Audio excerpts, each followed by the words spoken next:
This story is going to show that maybe your parents do know best. Back in 2018, a woman that we would call Kelsey remembered a story and she decided to share it on Reddit.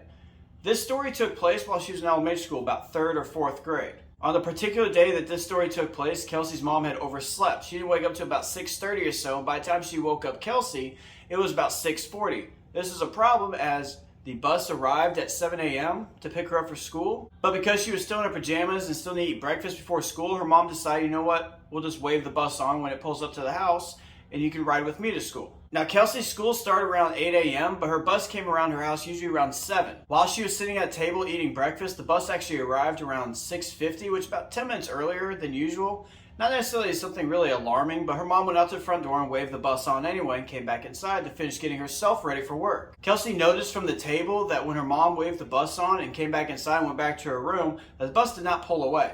Just a couple of minutes after Kelsey's mom had waved the bus on and gone back to her room to finish getting ready for work, there was a knock on the door.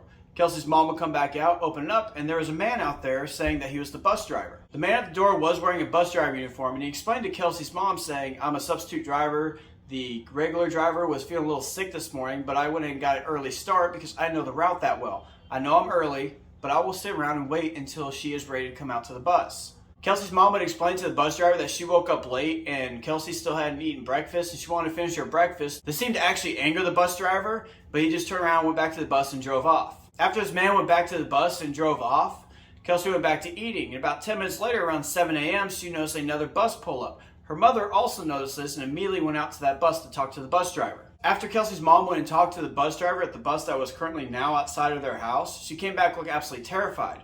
It turns out that her regular bus driver never called in sick. In fact, she was in the bus that was right outside.